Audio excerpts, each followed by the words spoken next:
Alhamdulillah, salatu salamu ala rasulillah. Assalamualaikum warahmatullahi wabarakatuh. Naging kaugalian na ng mga Pilipino maniwala sa mga pamahiin. At kabilang sa mga pamahiin na ito, ang paniniwala sa mga pangitain. Ang mga pangitain ay ang mga kaganapan na ating nasasaksihan at ito ay binibigyan natin ng pakahulugan. O kaya ay nagbibigay ito ng pahiwatig ng pagdating ng kabutihan o kasamaan sa ating buhay. Ilan sa mga pangitain na pinaniniwalaan ng mga Pilipinong hindi Muslim ay ang paniniwala nila na masama na merong pusang itim na dadaan sa ating harapan habang tayo ay naglalakad sa kalsada. O kaya ay tayo ay makakabasag ng pinggan na ating hinahawakan. Ang mga pangitain na ito ay ugali ng mga hindi Muslim. Subalit sa kasamaang palad ay marami ring mga Muslim na nagkakaroon ng iba't ibang mga paniniwala sa iba't ibang mga pangitain. Sa pagkakataong ito ay pag-uusapan natin ang tungkol sa usapin na ito dahil ang usapin ng pagkakaroon ng pangitain o paniniwala sa mga pangitain ay isang shirk na may tuturing. Isang shirkul asgar na may tuturing dahil sa ito ay lumalabag sa kaisahan ni Allah subhanahu wa ta'ala. Ang paniniwala sa mga pangitain ay labag sa tauhid ni Allah subhanahu wa ta'ala dahil unang-una ang tao ay nagkakaroon ng tawakkul o pananalig sa iba pa maliban kay Allah subhanahu wa ta'ala.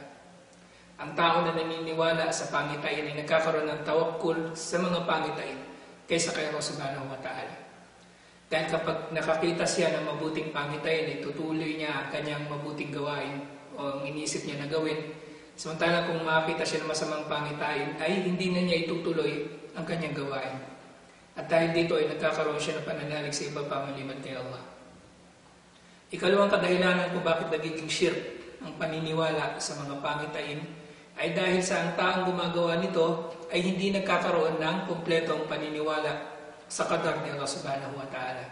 Na si Allah subhanahu wa ta'ala lamang ang may desisyon o kapasyahan sa kung ano mga mangyayari. Dahil ang tao na naniniwala sa mga pangitain ay nag-aakala na ang nagiging dahilan ng pagyayari o pagdating ng mga kaganapan ay ang pagdating o pangyayari ng pangitain. At ito nga ay isang paglabag sa kaisahan ni Allah subhanahu wa ta'ala. Sinabi ni Propeta Muhammad sallallahu alaihi wasallam, at-tiyara shirk, na ang tiyara ay shirk. Ang tiyara na tinutukoy ni Propeta Muhammad sallallahu alaihi wasallam ay ang paniniwala ng mga Arabo sa mabuti at masamang pangitain sa pagtingin nila sa paglipad ng ibon sa kanilang ulunan. Na kung ang mga ibon ay lilipad ng pakanan, ito ay mabuti at kung pakaliwa ay magiging masama at sila ay hindi tutuloy sa kanilang paglalakbay. Ang tiyara at ang iba pang mga pangitain ay may pare-parehong mga kahatulan at lahat sila ay nauuwi sa shirk na dapat nating iwasan.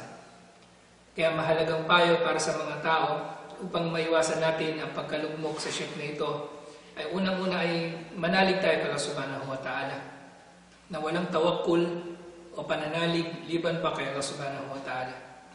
Ikalawa dito ay ang pagkakaroon natin ng mas matibay na paniniwala o pananampalataya sa qadar ni Allah subhanahu wa ta'ala na siya lamang ang mayroong kakayanan na magpasya ng mga magaganap.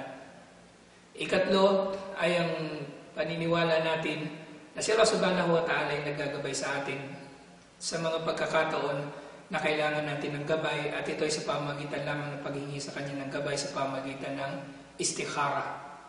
At ito ang nating mensahe para sa araw nito. Wassalamualaikum warahmatullahi wabarakatuh.